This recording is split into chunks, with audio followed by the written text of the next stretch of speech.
Welcome back to another episode of Creedle. I am joined once again by Andrew Petiprin. Now, Andrew, we were not supposed to be here today. They said we wouldn't do it. We said we wouldn't do it. You were going to be in the UK, wandering the Houses of Parliament, doing various filming things with Bishop Barron, I think.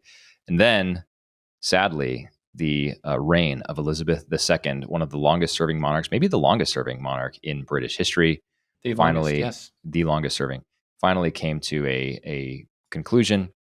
The entire state, the entire kingdom is mourning her loss. And obviously, I mean, the passing of a monarch is almost literally a once-in-a-lifetime event. I suppose it's certainly a once-in-a-lifetime event for the monarch themselves, but for most people, it's not a common occurrence. So this is a very infrequent event. She was born, I think, in 1926, if I'm not mistaken. Mm-hmm. So she is the only monarch that the vast, vast majority of Britons can even recall. And I mean, there's probably you can count on two hands the number of Britons who can actively remember a different monarch, because it would have had to be 4 or 5 when she came to the throne. So this is obviously a momentous occasion for the people of the UK. It throws the state into some degree of upheaval, not violent upheaval, but just some degree of chaos when this happens. So your trip postponed, you're no longer there. You are here in the US, which means we can bring What a Week to our listeners. But I'm sorry for your sake, Andrew, that you did not get to do that. Hopefully you get it rescheduled soon. Yeah, I'm disappointed I didn't get to go. I understand why the decision was made to postpone our trip, because a lot of what we were going to do was kind of impossible. But seeing the crowds in London and just thinking about the era that has come to an end with the death of Elizabeth II does really make me wish that I had been there. When I was in England in the early 2000s, in 2002, I was there when the Queen celebrated her Golden Jubilee. And it was also the year that Princess Margaret died and the Queen Mother died. So there was a lot of this like royal stuff that was going on during the time that I was living in England. And as an American, I never really thought about the royal family very much. I remember when Princess Diana died. I remember that was like a big shock. But I really liked it. I really thought it was an interesting thing and a very powerful symbol of national unity and national life. My concern now with the end of Elizabeth's reign, as I feel about the passing of her whole generation, really, is that the world that they came up in is just so unlike the world that we live in today.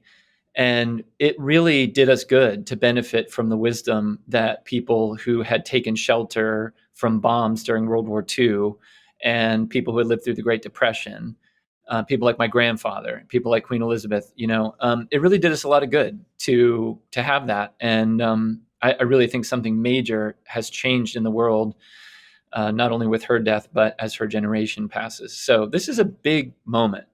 I certainly, I do not disagree. I do want to say you're not really a self-promoter, Andrew, but I would point our listeners to your article that I will link in the show notes from Catholic World Report. You wrote it just yesterday, or it was published just yesterday, and it is called The Death of Queen Elizabeth II and the Growing Cult of Disenchantment. I certainly don't disagree with anything that you were saying here in the article or that you just said now, Andrew, but can we peel back the onion a little bit and just examine why a monarchy matters? And I think this is an important question to answer, because it has become very fashionable today to just say, hey, look, every country should be a republic, or at least be based on small r republican principles. We should never have a monarchy. No one should be born into wealth or status. That should be something that is earned. The British monarchy stands in obviously stark contradiction to that. You have this royal family that is born into their positions of status, and that is simply that. And even though the Queen does not bear any formal authority in the UK, she certainly bears a ton of symbolic authority, even to such a degree that she has to accept the Prime Minister's resignation before the Prime Minister resigns. Now, to my knowledge, there's never been a time when she has not accepted the Prime Minister's resignation. And it's not like she actually serves as an obstacle to the various machinations of government. But still, there's a more what we could probably argue is something more than symbolic, but less than formal status that the monarchy has in Britain. And that is something that does stand in contradiction to this sort of very American, again, small r Republican principles that many people today espouse. So why do you think the monarchy still matters, and what potentially have we lost with the death of Elizabeth II? Well, on the first point, I mean, there is something powerful about having a person as the symbol of sovereignty. Whereas like in the United States, I mean, what we have, presidents come and go, and presidents are certainly should ideally be agents of unity for sure. Not always the case, rarely the case, maybe even. But what do we have as kind of the transcendent thing that we can look to? I mean, is it like the Constitution? Is it the flag? Is it like what symbol do we have that we sort of like that doesn't change from regime to regime, from year to year, no matter what's going on, right? The monarchy in Great Britain, as it currently is, it does that. I mean, these people, right, as you said, for 70 years, people have had the same face on their money, the same face on their stamps. They've said the same name, their national anthem. They have sung about this person, right? God save the Queen. And now they'll be singing God save the King. So I think that there's something to be said about having a person as kind of this symbol of sovereignty. And maybe we'll get into this actually when we get into our close read today. But I mean, I am certainly skeptical of absolute authority being vested in any individual. And I would be particularly worried if it was somebody who wasn't, answerable to the people. So absolute monarchy probably isn't my cup of tea. But I do think that there's something about monarchy, the way that it exists in England and maybe a few other places, that that is an opportunity to kind of create this sort of link to the past, this like, a way to kind of bring timelessness into time. So I really appreciate that.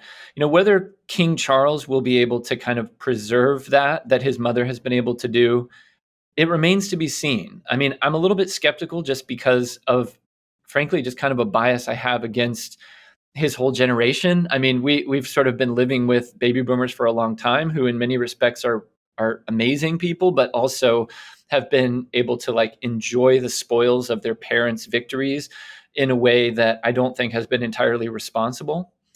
So King Charles maybe is kind of one of the most famous kind of embodiments of that, of what that means. I mean, he has everything, and yet he has tended to come across to the world as being a little bit selfish, which is kind of the exact thing we don't want to see out of somebody who's in a situation like that. Not materially selfish, but just in the way that he's sort of, his personal life and stuff like that. His relationships, yeah. His relationships, seeming to put other things ahead of duty, which then would cause people to say, well, hey, maybe this isn't such a good idea.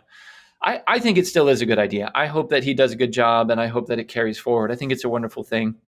It's not something that I think you can sort of go back and create after the fact.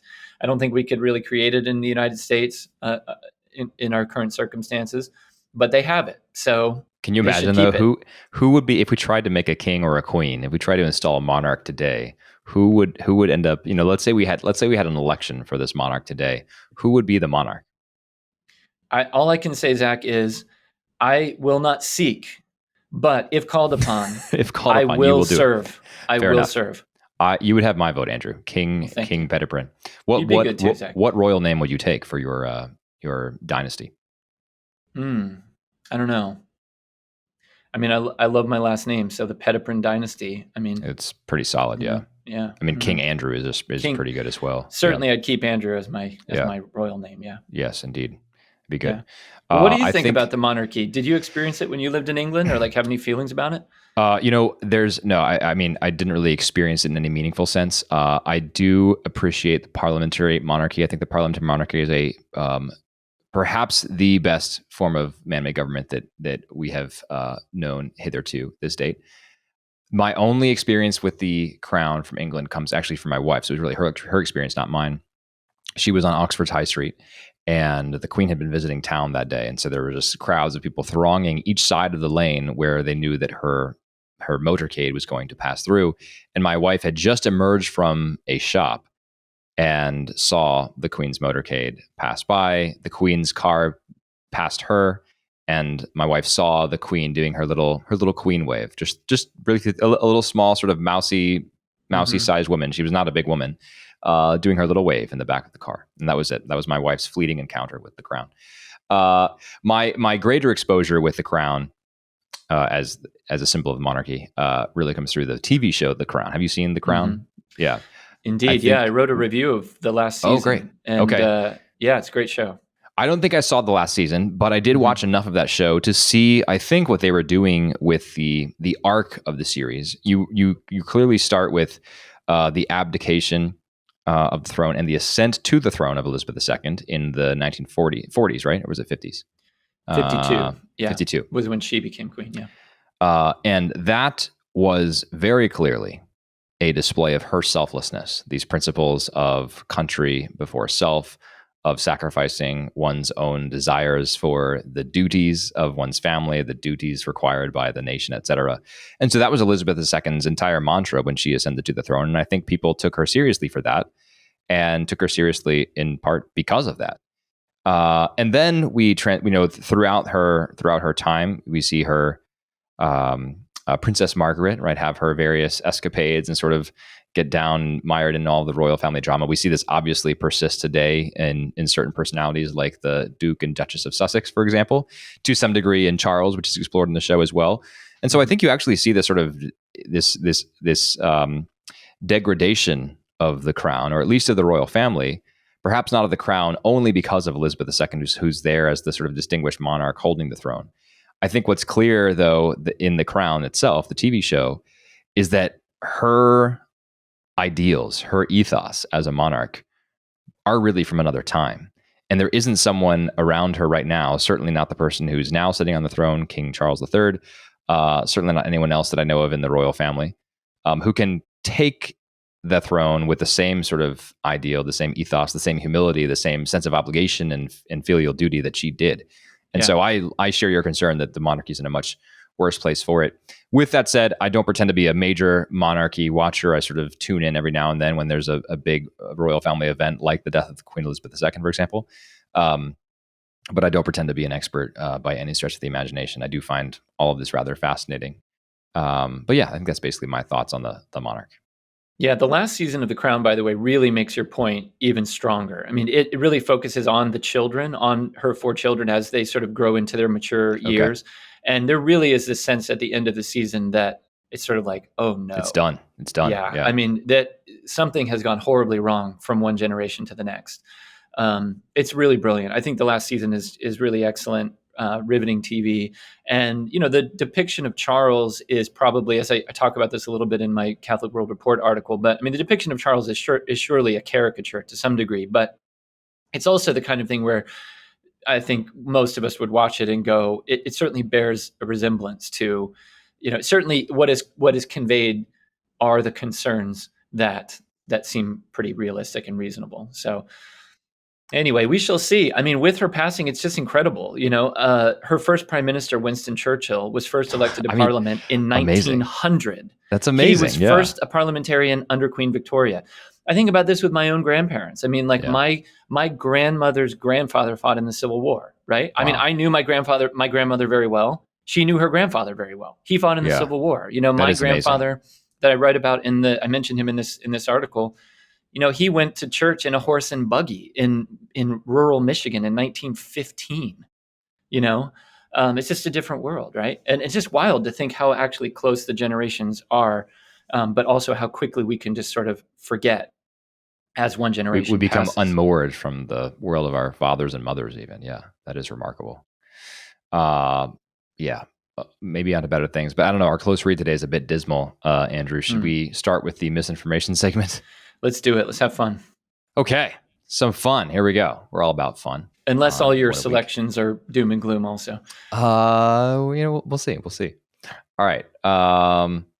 The first, this is, if it's true, this is not a news article, but a press release from a company called Twilio.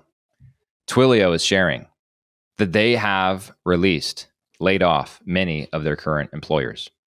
And in this long press release describing why they made the decision and how difficult this decision was for them and how heartbroken they are to let go of these super talented people, et cetera, they include this line. The question is, how did we decide which roles would be impacted? And they said, as you all know, we are committed to becoming an anti-racist / anti-oppression company. Layoffs like this can have a more pronounced impact on marginalized communities, so we were particularly focused on ensuring our layoffs, while a business necessity today, were carried out through an anti-racist / anti-oppression lens. All right, so that's item one. Twilio, the tech company, selected people for layoffs based on anti-racist, anti-oppression criteria. Okay. The second, from The Atlantic, staff writer Mo Durdage, if this is true, in an article about, in an article paying tribute in some ways, or at least talking about September 11th, this article blamed the patriarchy and white men for the disastrous tragedy of September 11th. Quote, if it's true, the same order that gave rise to Donald Trump, the milieu of seething white men bent on exacting their distorted ideas of justice throughout the world, is the order that caused 21 Islamic extremists on that Tuesday in 2001 to fly fully laden aircraft into skyscrapers. The imagery, even the transformation of the phallic icons of American prestige into swirling infernos, is hard to miss. End quote. All right, that's item 2 from The Atlantic. And item 3, if it's true, this is from the Daily Wire. Headline is Watchdog to probe IRS after hundreds of employees failed to pay taxes. Just the first couple sentences here. The Department of the Treasury's internal watchdog will audit the IRS to ensure that its own agents are paying taxes. The audit was initiated at the request of Senator Joni Ernst from Iowa, following a Democratic plan for 87,000 new employees of the tax enforcement agency. So, if it's true, there are hundreds, perhaps thousands of IRS employees who are not paying their taxes, and the Department of Treasury is now auditing the IRS itself for the tax malfeasance of its own employees. Okay, that is item number 3. So those are the 3. Number 1, the tech company using anti-racist principles to determine who to lay off. Number 2, The Atlantic blaming white men for September 11th. And number 3, the Daily Wire reporting that this watchdog is probing the IRS to audit their employees who potentially did not pay their taxes. So, what do you think? Okay, good work. Yeah, this is tough. I think they all 3 could be true. Let's start with number 3. I think number 3 is true, whether you made it up or not. I mean, I think there must be lots and lots of IRS employees who haven't paid taxes because they're just ordinary people. So I'm going to say number 3 is true. Let's start there. You have gotten it correct. Number 3 is, in fact, true. This is, I don't know exactly what to make of this one, Andrew. It is true that the IRS, as part of the Inflation Reduction Act, as I understand it at least, is hiring 87,000 new people, including, by the way, 70,000 armed agents. Do you know why the IRS needs armed agents, Andrew? Because I certainly do not. Yeah. I don't. I'm pretty sure it's true too. I saw a training video or a recruiting video for IRS armed agents, and it was a bit disturbing. I just don't know why these people need to carry around firearms. But I didn't even know this. I would have just assumed the enforcement agents for the IRS were just FBI agents or something. One might think that, Andrew. One might think that, but no. Apparently, 70,000 of these will be armed. So now there will be 170,000 agents under the Bureau of Tax Collection. So they're basically doubling themselves with the Inflation Reduction Act, and they're adding 70,000 plus armed agents, which is, I mean, imagine someone showing up at your doorstep to audit you and they're carrying firearms. That's a bit intimidating. But yes, so the Department of Treasury is auditing these. But the reason why I don't know exactly what to make of this story, although I certainly don't doubt its veracity, it just seems a little bit politically motivated by Republican senators to go after the IRS for pursuing their expansionist plan to add 87,000 new employees, et cetera.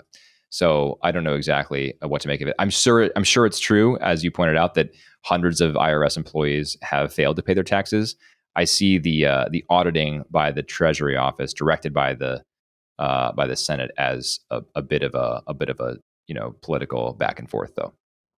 Yeah, you're probably right.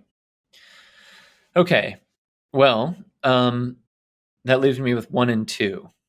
So I'm going to say that 1 is true, and I'm going to say that you cooked up a good quote in 2.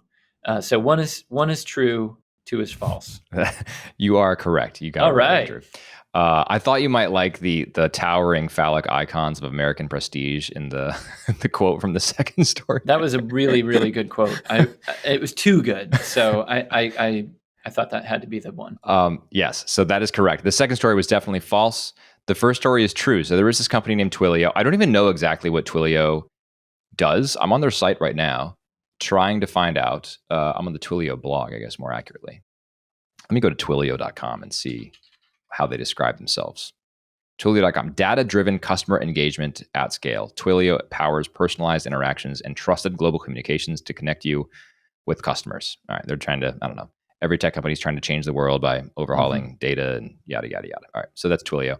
But yeah, so they have this long, long press release. They're so sad. They're laying off everybody, blah, blah, blah, blah, blah. And then under the heading, how did we decide which roles would be impacted? they just straight up admit, we just looked at things through a racist or a racial lens, and we, use that to inform our decisions, which is honestly, I mean, regardless of what you think of the decision, to me, it is a stunning admission from a company basically saying, hey, we're going to open ourselves up to all kinds of lawsuits from our now disgruntled employees who we just laid off, by telling them that one of the factors we used to lay them off was their race, their immutable characteristics. So what a remarkable choice by the CEO of Twilio.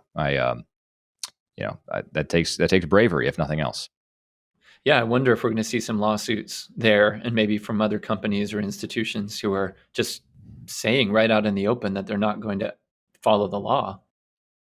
I would have to think we will, for sure. I'm on Twitter right now. Let's see, Twilio lawsuit. I mean, I'm certainly not the only person saying this is a lawsuit waiting to happen. Fortune even ran an article about this. Twilio may have just made the first big, quote, anti-racist layoffs. So yeah, there's this is definitely a class action waiting to happen, I think. And so it'll be interesting to see how it plays out. I don't know. I'm also, by the way, I think this is certainly contrary to plain reason and should not be allowed, Andrew, but I'm not at all confident that the courts today would find this to be inimical to our values of equality as a nation. Equal protection under the Constitution and all that. I'm not sure that this would be seen as violating that fundamental principle, but we shall see. We shall. All right. Well, that is the misinformation segment. Shall we go on to do our close read today? I think we should. All right. What do we have today, Andrew? All right. Let's cue it up. Well, you sent this to me, but I was really, really glad to take a look at it. It is a little bit depressing, but I think also very informative and interesting. And the article we're looking at is by Ed Feser, who is a philosopher. He's written a lot about apologetics, and he's written, I haven't read any of his books actually, but I do like some of the things that I have read by him, and I've interacted with him a little bit. I have not met him in the flesh, but you have one of his books. Yeah, this is his 5 Proofs book, which I highly recommend to anyone who's interested in philosophical proofs for the existence of God. You might think, I mean, Feser's a well-known Thomist, and so you might think that he's just sort of re-exposing Aquinas's five ways, but that's not what he's doing. One of Aquinas's 5 ways is one of his 5 proofs here, but he takes from Aristotle, Augustine, Leibniz, and Plotinus to do the other 4. And I find it to be very philosophically rigorous in a semi approachable sort of way. It's written for the layman, but I would say the sort of interested layman, but very, very good. So if you yourself are interested in this sort of discussion, or you have friends who are saying, hey, why do you believe in God? This book, 5 Proofs for the Existence of God, is a very good one. I really like the way he thinks. And I listened to him on a podcast recently, and I thought to myself, I think I'd like to hang out with this guy too. He seems like an interesting maybe we fellow. Should bring him on for What a Week, Andrew. Let's invite him. Maybe we should. Yeah. Dr. Feser, if you're listening, we're going to talk about your article, and maybe we can talk about it with you and some other stuff too. Let's do it. I'll reach out to him. We'll see if he wants to come on. Yeah, for sure. Well, this article we're looking at is from the Post-Liberal Order, and which is a newish venture, I guess, by a number of people. I think probably like the biggest intellectual engine of it would be kind of Patrick Deneen, I think. Yep. Would you say that that's accurate? Yeah, I think so. But it's Deneen. I think it's Gladden Papin, Saurabh Amari, and Chad Pecknold. I think those are the 4 originals. But there are, I mean, maybe Adrian Vermeule is one of the 4 too. Yeah, I think he is as well. Maybe I counted one who's not in them. But anyway, yeah, there's this growing movement, this growing strain within intellectual. Well, it's not even really within intellectual conservatism necessarily, but they're mostly intellectual conservatives who are embracing this like post-liberal idea for the future of the political order in the United States and around the world. Yeah, and I'm not sure that Feser's article here necessarily completely embraces the idea of post-liberalism. Maybe that's something we can discuss, but it's certainly pertinent to the discussions and the debates that are happening in this kind of intellectual circle on the right. I see this article of his as more in line with the Deneen, Why Liberalism Has Failed. Yes. That's why I raised Deneen's name. And I think that I think it becomes apparent in the third section, I think, most of all. But just to kind of catch our listeners up on this, I really think this is an accessible article. I think that people would really benefit from looking at it. It's called Perfect World Disorder. And Feser says in the article that he chose that title based on a Sneaker Pimps song.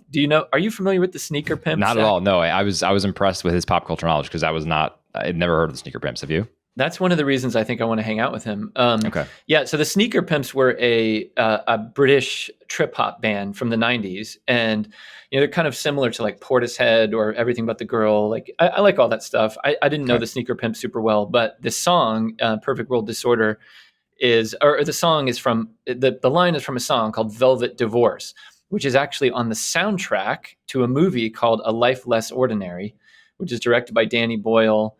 Stars Ewan McGregor, Cameron Diaz. It's one of those it's a great 90s movie, great soundtrack, and this is on it. So I thought that was kind of cool that he chose that as a title.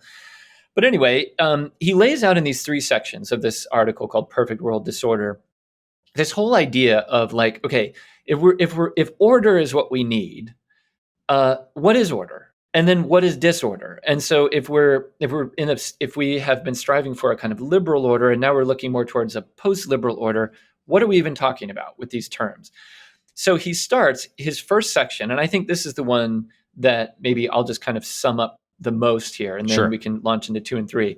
But in the first section, he very straightforwardly, in a very good pedagogical way, walks us through, as if we've never seen it before, a basic kind of Western understanding of the way we have tended to think about how a thing comes to be.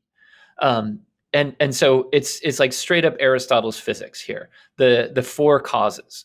There are four ways, Aristotle says, things come to be: material, formal, efficient, and final. And these are not, when he says four ways, right? It's not that it's one of the four, but no. Everything is all four. Causes. Right. Yeah. Everything is all four, right? Everything is the materials. Everything is the way the materials are arranged. Everything is the kind of physical process that we can describe. And then finally, the final cause is essentially the answer to the question, why? What is a thing for? Why does it exist? And this is what we call teleology, that everything has a telos. Everything has an end. This is so important to Aristotle. He's having debates way back in the ancient world that we're still having today. There was this group called the mechanists that essentially said, no, not everything has a reason for being. Everything is just random. And Aristotle's like, nope, everything is not just random. Everything has a reason for being. Now, it gets picked up in the Middle Ages by Thomas Aquinas. And Ed Feser talks about Aquinas quite a bit in here too, and quotes him saying that the end of a human being is, quote, to know the true and the good. We are well ordered to the extent that our lower appetites are subordinated to this pursuit. So again, to borrow another pop culture reference, Guns N' Roses' first album was called Appetite for Destruction. We all have an appetite for destruction. And so the end of a human being is, in a sense, to overcome that appetite, to subordinate it to this greater good, which is to know the truth and to know good, who is God himself, right? Now, Feser then says, okay, when we're talking about disorder is something that can affect us in three different ways. And he makes reference to, like Aquinas, to these three terms: the world, the flesh, and the devil. These are these three ways that we can sort of attach to disorder. And Feser starts with flesh. He says, let's start with flesh, okay? So flesh is the first one that we start with because it's us. It's within. Disorder begins with us because we're fallen creatures, we're fallen individuals. And so we have always this struggle within us to align our will to the will that is true and good, right? And St. Paul talks about this in Romans, in Galatians. James talks about this in the New Testament. And it's not like a Gnostic division of the flesh and the spirit. It's just, this term flesh just refers to kind of this the appetite, the thing that's disordered about ourselves that make it difficult to choose what we're supposed to choose. So that's the flesh. Then there's the world, right? It's a fallen world. So there's all this broken stuff everywhere that could hit us. There's like broken, in a sense, there's like broken glass. There's like stuff flying at us all the time. The world itself is when it is disordered, it can disorder us as individuals. And then finally, and so the world, Jesus talks about the world a lot, right? In John's gospel, the world, right? And then finally, there's the devil. So in addition to just the problem of our own individual will, the problem with the broken world, then there's also darkness. There's evil. There is the prince of the world. There's the devil who is trying to corrupt us.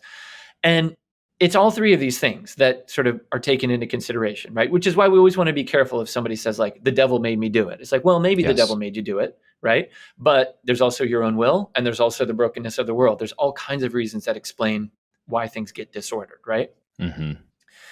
So anyway, those are kind of the major points that he wants to talk us through in that first section. And then he kind of ends on this notion of the importance of conscience, that a well-formed conscience always is there to help us resist giving into our appetites. And then it is also there to remind us to repent and to start afresh when we have given into them, right? This is just sort of classic stuff.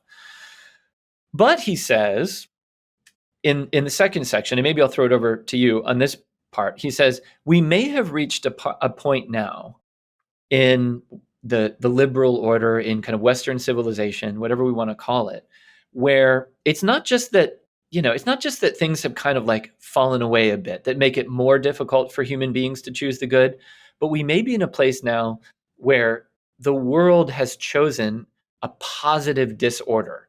Like, in other words, it's like we're living in an upside down world where it's not just that we sort of all know what we should and shouldn't do, and the world's broken, so stuff gets messed up and we all get that.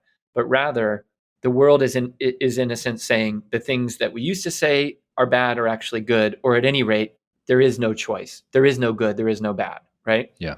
And then he kind of ends the whole piece looking forward to kind of what to make of this disorder. So maybe I'll throw it to you if there's anything you want to like go back to in that first section, or maybe just take the ball and run with this positive disorder idea.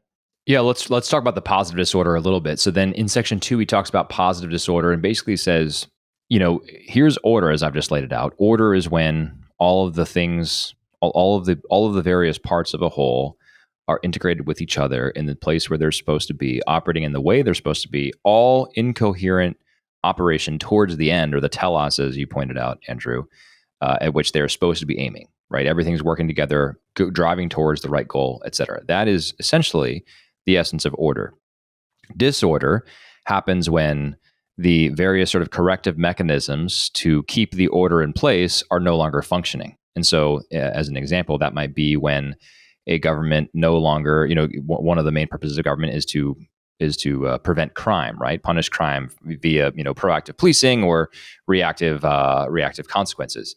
When the government no longer does that, that introduces an element of disorder, because now there's no corrective for people who are violating the civil law. And that's disorder. But then it gets interesting, because then he talks about this idea of perfect or complete disorder, hence the name Perfect World Disorder, borrowed from the Sneaker Pimp song. And Feser says that perfect or complete disorder happens not simply when the sort of corrective authority, the governing forces, stop doing their job, but actually start in a perverse way undercutting the order that should be happening, right? Actively subverting the order that the governing authority is supposed to be governing. That is where the perfect or complete disorder happens. He goes on to say, and I'll quote him directly here, this, for example, the perfect disorder, occurs in the individual human being when his mind is enthralled to an ideology that directs him to live contrary to the natural law. It happens in society when its governing institutions are dominated by such an ideology. The church, meanwhile, cannot entirely fall into such a perversion of governance, given the divine promise that the gates of hell will never prevail against her. But something approximating this perverse misgovernance can occur temporarily if large numbers of bishops and other churchmen fall into heresy, as has occasionally occurred in church history, such as during the Arian crisis. Worst of all, and this is the important part, so he's outlined these aspects, right? This is how perfect disorder happens for the individual. It's when you become enthralled to this ideology that decrees that you live in a way that is contrary actually to the law, actively subverts that natural law, happens in society when the same governing authorities in society are basically requiring people to live contrary to the natural law because of this ideology that holds them in thrall. And it happens in the church when, large numbers, perhaps even a majority of its churchmen and clergy and lay faithful have pursued something other than the truth and fallen into heresy. And then he says, worst of all, would be a scenario, and now I'm back to directly quoting him, would be a scenario where radical disorientation of this kind exists in all of these orders at once, where large numbers of individual human beings are enthralled to an ideology contra naturam, which means contra nature, where the governing authorities of states and other large-scale and social institutions impose this malign ideology from above, and where even many churchmen cease resisting it or even sympathize with it themselves. This would be perfect world disorder. Western civilization appears currently to be approaching something like this condition. All right. So this, I think, is the main thesis that he has here. That, we've talked about order and disorder, and we can definitely clearly see that there are what we would think of as order, what we should think of as order, and there are elements of disorder introduced into that. And there are even times where the governing authority is introducing disorder. But maybe we haven't thought about it this way before, that all of these elements, the world, the flesh, and the devil, at all levels of human existence, the sort of divine level at the church, the societal level at the government, and the level of the individual, all of those governing authorities are actually actively subverting and introducing disorder actively into the order that would otherwise persist. And that is the perfect world disorder that he is arguing for. Yeah, exactly. And then he right after the section that you were just reading from, he sort of fleshes out then how each of these disorders sort of looks. He has this just kind of wild turn of phrase where let me back up a second and say, he's from the beginning, and then it sort of runs through. He's very concerned about the status of the family, right? That like the family has, that in a sense like touches on all three of the, it's how the individual, it's sort of it's how the individual relates first of all to the rest of the world. It's how groups of people then relate to the larger society, and then likewise it's sort of an important place in relation to these sort of larger questions, eternal questions too, right? And so as the family kind of gets contorted and kind of defined in a backwards logical way or something like that, then there's like a big problem there. And he says the traditional conception of a society as an extension of the family is effectively replaced by the model of society as a political alliance of atomized onanists. And if that's the best line in the whole piece. Yeah. I starred it, underlined it, circled it. That I really had never seen anything put quite like that before. If any of our listeners aren't sure what onanists are, we won't tell them. They can go and look it up in the dictionary. But I just thought that was quite a way to put it, But it's right. I mean, this whole final section of his piece delves into, and it's a very superficial. I mean, it's deep in the sense that it's he's drawing on deep ideas, but it's superficial in the sense that it's short. He doesn't have time to do the entire diagnosis here, but he explores he briefly surveys the corpus of Western philosophy and how secular Western philosophy has reduced us to this sort of atomized onanism. It has made man his own God. It has made the desire of the individual the most important thing in the entire universe. And that is what he says is basically the logical terminus. The logical terminus is that each of us become a god unto ourselves, and we end up in this position in which the world, the flesh, and the devil are introducing actively disorder into the political order at the individual, social, and divine levels. Yeah, and here as we get into the third section of his essay, here is where I think there's a lot of overlap with Patrick Deneen's book, Why Liberalism Failed. Because, one of Deneen's points, which was so provocative, really, when the book came out, nowadays you kind of hear this sort of stuff, but I mean, he really made a splash. And our listeners may not know, maybe they do if they know who Deneen is, but I mean, President Obama read his book. I mean, Deneen definitely seems like a man of the right, but his ideas are definitely filtering through to other people who are thinking about politics and the organization of society and stuff. But I mean, one of Deneen's most provocative claims really is that there were problems baked into liberalism from the beginning. Right. And that's a contentious claim, to be sure. But I think that the way that Feser talks about it here is helpful, and I think it does sort of make the point, right? Like he's saying in this one section, he sort of makes the point that okay, modern science denies final cause, like. Science sort of says we're not interested. There is no why. It doesn't matter. There is no why. Yeah. Not only are we not interested in it, but there is no why. Yeah. There is no why. Right. And so he says denying final cause was essential to denying that we have obligations to a larger social order by nature rather than by consent. I think that is a very subtle move that he makes there that I think really explains a lot, right? And then he goes on to say, it was essential to modern liberalism's project of making society a matter of choice or contract, right? The social contract, whatever. I mean, and it just goes on and on and on from there, right? Like we don't think in terms of what it is natural for us, right? We think in terms of like, what do we consent to?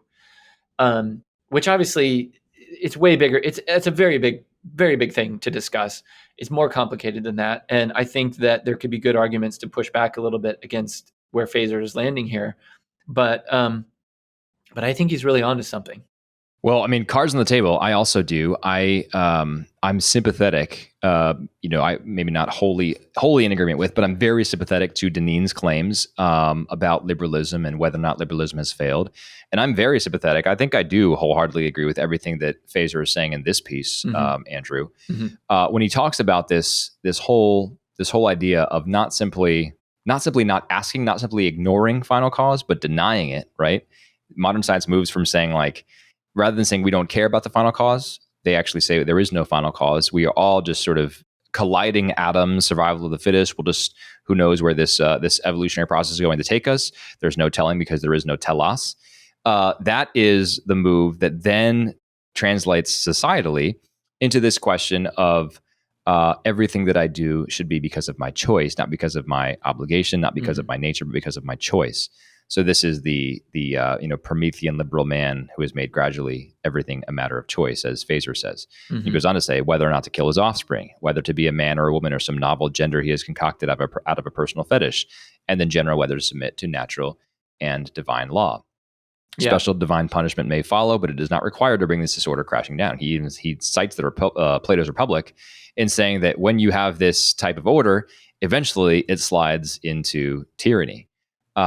And I think he's exactly correct here. I mean, certainly you could write a lot more, but he's limited on word count here, and he doesn't want to write too much more. But I think the thrust of what he's saying is exactly correct. Yeah, and have you ever articulated these kinds of things and then had someone kind of accuse you of buying into the slippery slope so-called fallacy?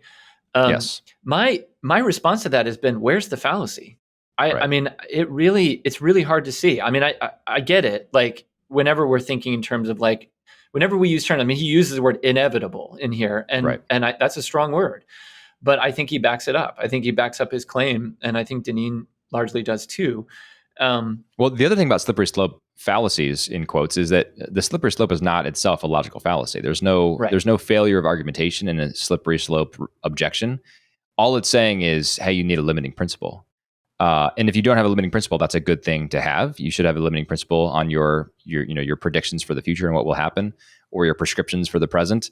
But the slippery slope itself is not a logical fallacy. It's not a red herring or a straw man or a no true Scotsman. It's not an actual logical fallacy. It's just a way for people to avoid arguments that make them uncomfortable by saying, oh well, if you take this to this logical extreme. But most of the time, there is no logical extreme following the principles that you've laid out in an argument, because there is some limiting principle that doesn't extend ad nauseum. So, right, and I mean, I also point to things like, in some ways, the slope is way slipperier than I thought. I mean, like 10 years ago, maybe I was prognosticating this or that, and then I wake up now and it's like, oh my gosh! I mean, it's much crazier than I could have imagined. I mean, the slippery slope, Andrew, extends from tossing the tea into Boston Harbor all the way to the IRS hiring 70,000 armed IRS agents. I'm just kidding, but not really. Right. Well, and one thing that we should do is, not fail to be somewhat realistic.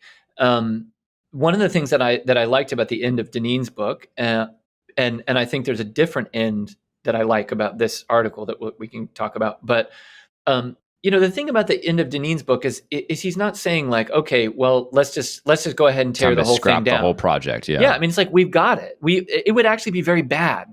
The more things fall down, the worse it's going to get, not better. Now, that having been said, let's start thinking about what might be next. Like, who knows how long from now, 100 years from now, who knows, whatever. It's perfectly fine and fair to start thinking, maybe even to start planning, maybe even to kind of slowly try to enact certain things through the political system that we already have in place. Yeah, we're beginning to hear a little bit more of that, like some of these like common good constitutionalism, good constitutionalist people. Yeah. Yep. Why not? Let's think that way, and not be too utopian about it. But just say, okay, well, we've got a system, and there's certain things that are very good about it. There's certain things that we enjoy about it still, that would be very bad if suddenly they were taken away. But we also see the writing is kind of on the wall here. Yeah, I think that's right. I mean, I was having a conversation with someone the other day who was asking me what I think about Adrian Vermeule. And Adrian is sort of the godfather of common good constitutionalism, and is certainly one of these post-liberal order types of guys. And I'm very sympathetic to a lot of what he says. Again, not everything, but a lot of it. And so this person challenged me on that and said, so you think that, or no, I think they asked me, why do you agree? And I said, well, I do think that I'm sympathetic to Vermeule and Deneen and these guys who point out that there are flaws in the American founding, in the way that we conceived of, the sort of all important emphasis on individual liberty and freedom. There are flaws with the entire way that's sort of baked into the American project. And this person said, so you would tear down the entire American Republic? And I said, no, of course not. I'm not interested in tearing anything down. And I also think that, what we have is not a perfect government, but it's a system that worked for a long time, and I think can work for a lot longer. But we do need to be conscious of how exactly that looks. And I think we also have to be equally clear that it's not working right now, right? The political, the societal system that we have in place that is just over 200 years old is not working. It is fundamentally broken in serious ways, and we need to think seriously about how to fix that. So no, I don't want to tear the whole thing down. Right. I think that America is a wonderful place. I think that or at least has been a wonderful place. I am proud to be an American, and I have no desire to tear down the American Republic or the vestiges of our constitutional system. I think the constitutional system is good. I think it can be better, and I think we should be clear-headed and clear-eyed about saying that. Yeah, and patriotism is a virtue, and I think that whatever we do, we should do because we love our country. I mean, it is natural for a person to love his country. And so, by making these critiques, even about our founding, and I'm sure there's still plenty of things we can appreciate about our founding, but it's not being anti-American. It's not sort of trying to substitute what we are for some alien thing. Like, for example, creating some artificial monarchy or something. I mean, maybe, who knows? 500 years from now, maybe we'll have a king of America, but that doesn't seem very reasonable anytime soon. So, if I could maybe link this to our previous discussion about the Queen, the recently deceased Queen of England. I think what we were talking about, she stands for a time bygone in which the individual and the individual's desires was not the most important thing. And she really embodied that for her whole life. If you know anything about her childhood, I mostly do because of the crown, right? Mm-hmm. You know that she did not want the crown for herself. She never wanted to be queen. That was not on the radar until her uncle abdicated and her father ascended, right? And then her father died. And then she just by default became the monarch of England. It's not something that she wanted. It's certainly not something that she sought. Until relatively late in her life, it was not on the radar for her to have that. And yet she stepped into the role knowing full well she did not want it, because she thought that her country needed her. Mm-hmm. And so she subjected herself to this life from 1952 all the way to 2022. That's 70 years of being the monarch, constantly in public eye. All the drama of her family life, constantly in the public eye, never being able to really pursue in a private way her various hobbies and desires and passion projects and all of this, really giving every ounce of her time and strength to the British people because she placed duty over her sense of self. And that is something that we don't know how to do anymore. We are, in the words of Feser, just a society of sort of atomistic onanists. Our highest priority is, what can I do today to make me feel better? Mm-hmm. How do I pursue self-actualization today?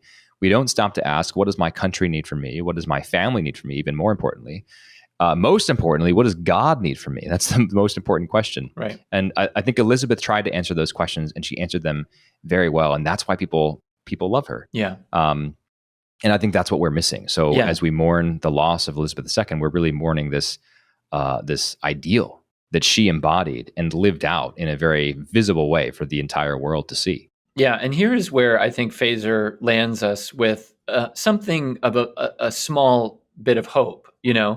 I mean, Queen Elizabeth was, to back up to that for a second, I mean, she was a Christian. She was somebody who knew that that her reign only made sense. It only made sense for anyone to bend the knee to her because she bent the knee to the Lord, right? Yeah. And Feser makes the point here that the one thing,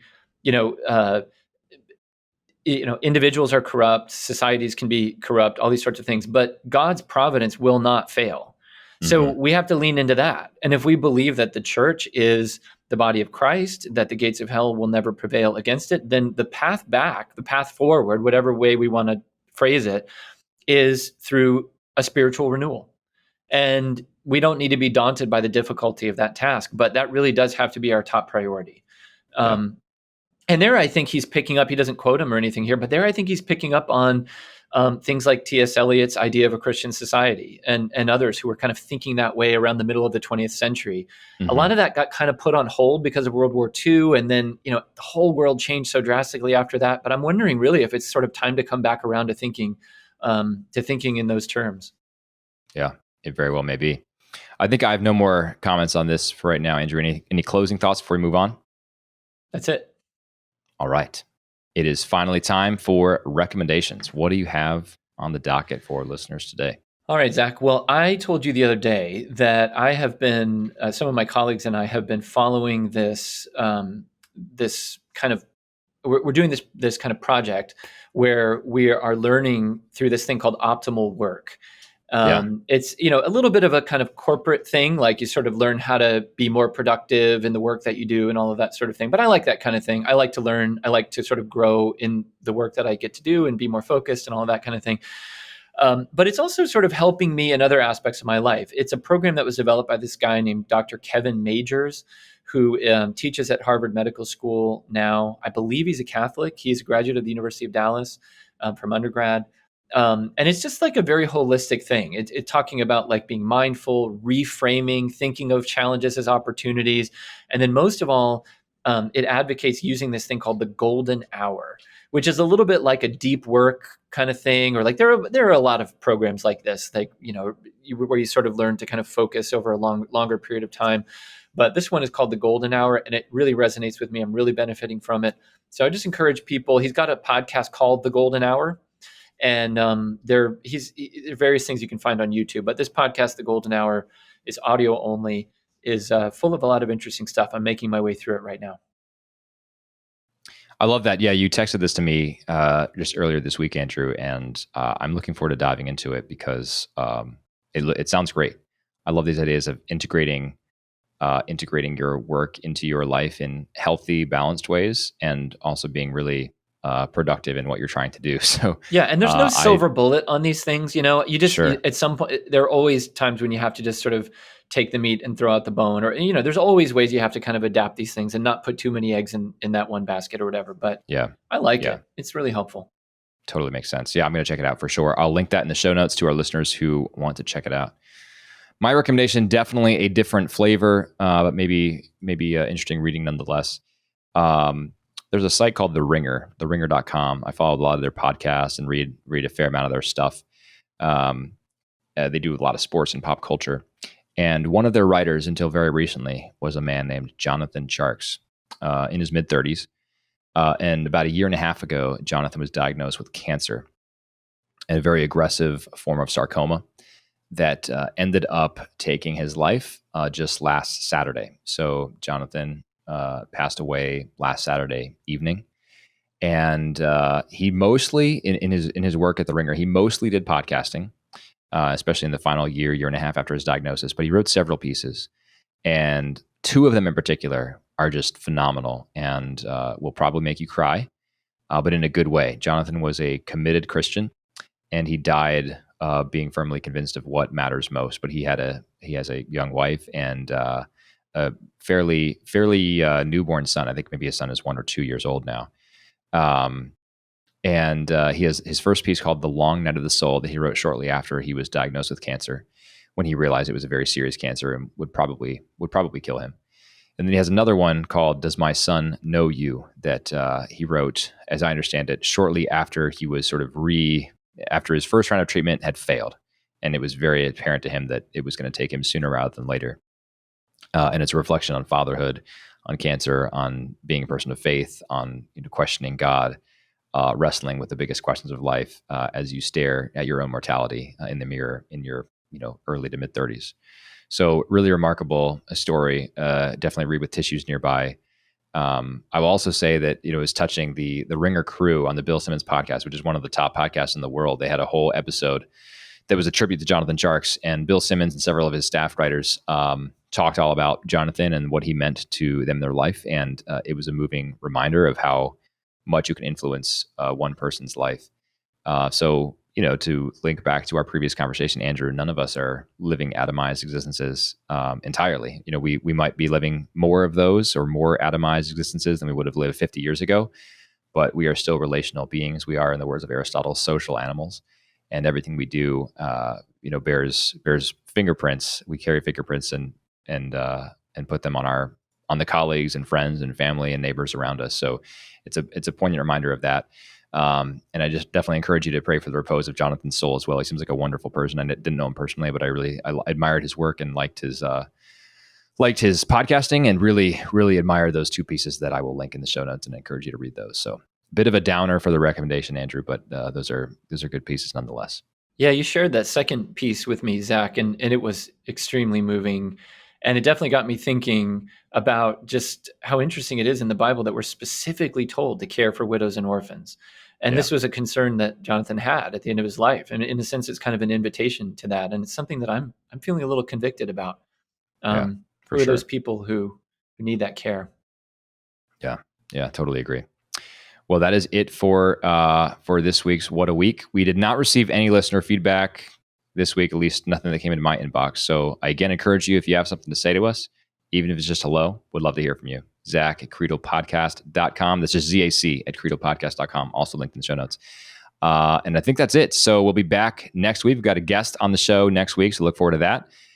And we're going to try to get Ed Feser. He's not the guest for next week, obviously, but we're going to reach out, see if he'll come on the show. So maybe we'll get Ed, and he can talk more about perfect world disorder and his affinity for the sneaker pimp. So, all right. Thanks so much for listening, watching another episode of What a Week. Until next time, God bless you.